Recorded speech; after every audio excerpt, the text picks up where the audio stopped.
On November 30th of 2022, the world changed forever. Artificial intelligence, or AI, became accessible to the public for free through a tool called ChatGPT. ChatGPT, which stands for Generative Pre-trained Transformer. A robot you can talk to. That you can log on to and have a conversation with.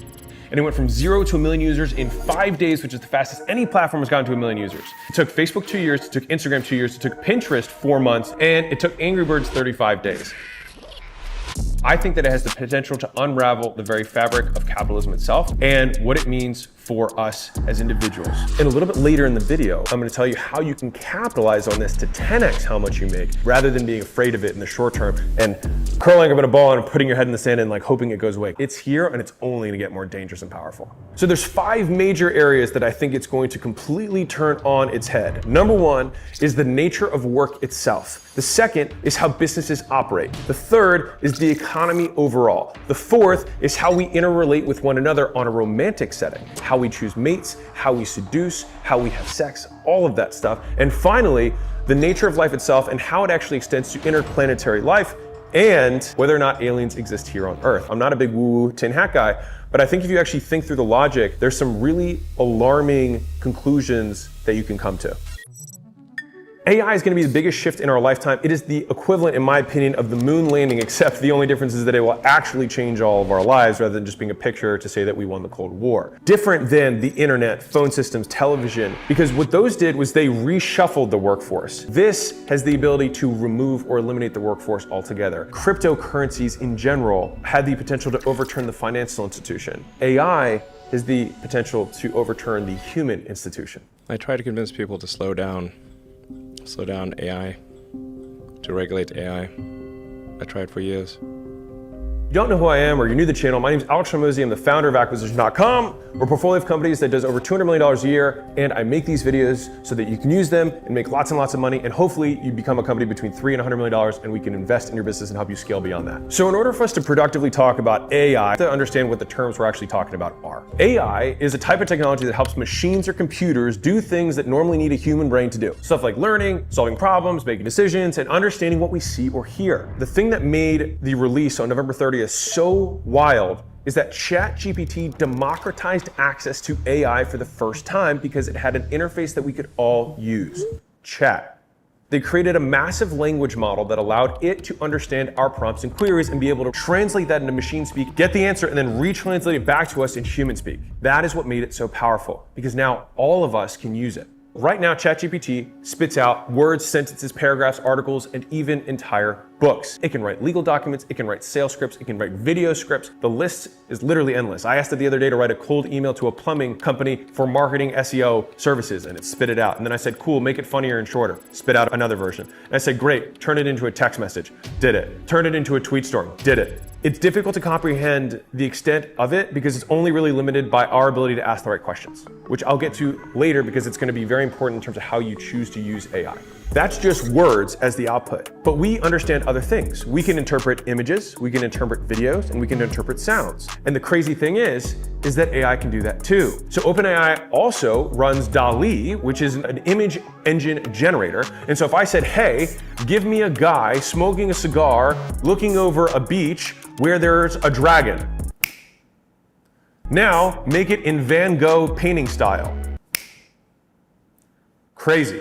Now make me 10 versions of that. Now, if you think about the nature of what a video is, back in the day, it used to be a flip book. They would take images and they would flip the pictures, and then you'd have a video because we can't tell the difference at past a certain speed. And so if it can make images, then if it makes lots of images in a row, it can make videos. But on top of that, if it has the words and it can make the video, it can also make the sounds. In the very near future, those will merge. And at the same degree, the inputs being text or verbal will also merge. This is the reason Elon Musk has been such a big proponent of Neuralink. He wants to take it a factor further. Rather than be limited by our ability to speak or our ability to type, he wants it to be limited by our ability to think. Now that may sound like science fiction, but it's already here. Many of us were alive during the first iPhone launch. Now we're on iPhone 14 14 or 15 or whatever it's on now. What we see today is our first version that we can see. ChatGPT 100 is going to be significantly more advanced and will be able to input and output on demand any of these things the way we want them. The next important milestone is when AI actually enters the physical world. Elon revealed the Tesla bot. The thing is that that's what it is today. Again, like the iPhone, in many machine generations, which happen faster than human generations, that will be able to look exactly like a human. And it will definitely, if you look at Boston Dynamics, there's robots that actually function better than humans, that have longer arms and are much stronger and can jump and don't need to sleep and won't have sexual complaints, blah, blah, blah, blah. Once those machine generations happen on robotics and on the AI side, we'll reach a point where there's super intelligence. And super intelligence is defined as where the AI itself is smarter than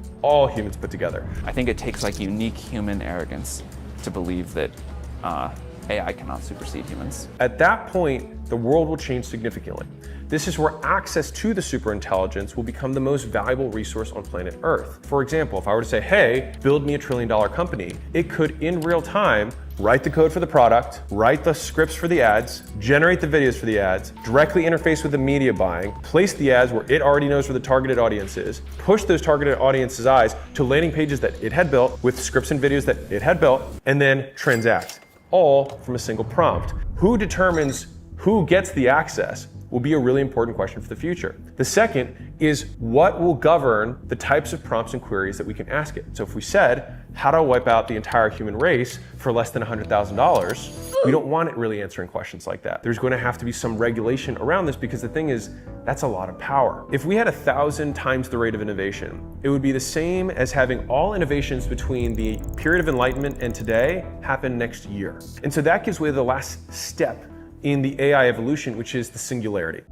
The singularity is a hypothetical future point in which technological progress and artificial intelligence will advance to the point where humanity will undergo a transformation beyond which it cannot be seen. The first truly intelligent machine will be the last invention that humanity needs to make. Many people postulate that that's the point where it will become either self-aware, it will start to make its own decisions and ignore us. Well, it won't really want to kill us because it has no reason to, for the same reason that we don't want to kill ants, but if we build a highway, we destroy some anthills. So it's just gonna do what it's gonna do. Some robots will eat some jobs, and some robots will kill humans. You've already seen that with self-driving cars. But when you look at the trend as a whole, I think it's gonna be incredibly positive for humanity. This is why Elon and Sam Altman and those guys are trying to align our goals of humanity with the goals of the AI. It's the only really productive thought process we can have because we can sit here and be afraid, but I don't think we're gonna stop the technological progress. Even if they banned it, knowing how the internet is and knowing how black hat coders, etc. are, I have a hard time believing that they will be able to stop it because the thing is, this will be the equivalent of having the new nuclear bomb of this century or this millennia. If humanity collectively decides that creating digital superintelligence is the right move, then we should do so very, very carefully. This is the most important thing that we could possibly do. That's all pie in the sky stuff. Let's talk about day-to-day, let's talk about business. So to frame this conversation, I think you have to watch this clip because it will make everything I'm about to say make sense. So this is from Google, and this is from 4 years ago, their personal assistant AI. And they haven't released this to the public, which is weird. So how can I help you? Hi, I'm calling to book a women's haircut for a client. I'm looking for something on May 3rd. Sure, give me 1 second.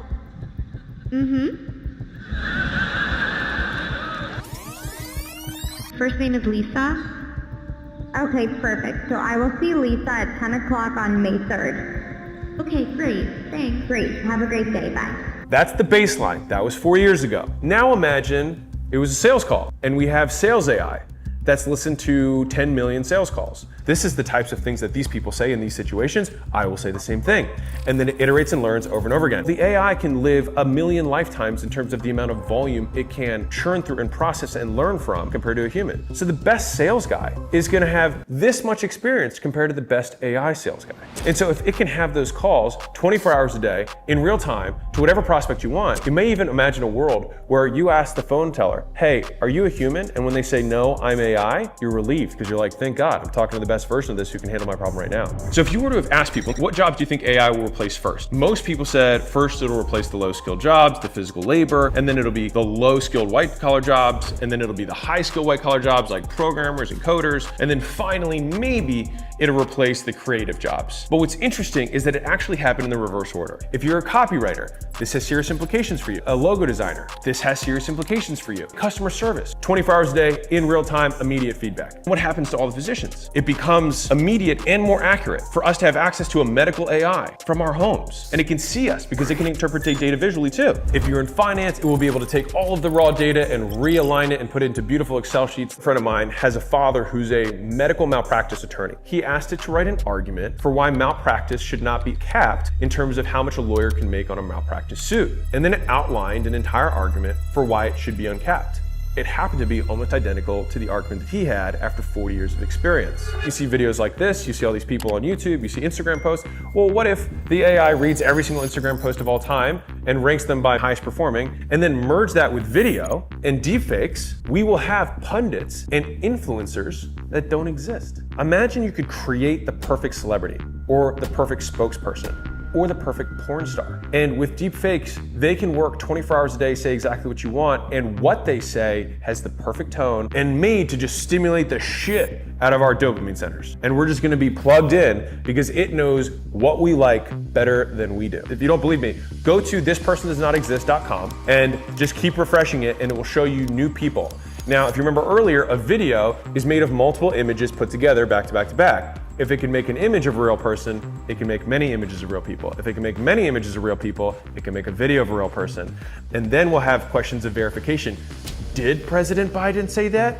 Did President Trump say that? Or is it a deepfake? The blue check mark will take on an entirely new meaning in the very near future. Now, those are just a few use cases, but anywhere humans are, it will disrupt. If you are connected to the AI, you can input faster and you can get information back faster because you're not limited by your digits. This will be the next order of magnitude in terms of output and value that individuals will be able to create in the economy. I do think that there's a chance that capitalism as a system for society may be overturned. You're gonna have a huge cost basis that's gonna be eliminated. So things may get cheaper. But at the same time, the money that would have gone to those people that's gonna go to the economy won't be there.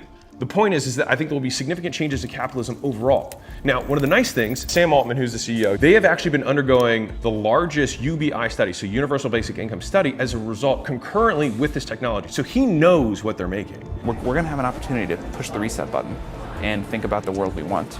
And I think universal basic income is one part of that. He knows the impact of what's going to have. Now, in the short term, we'll be able to harness this.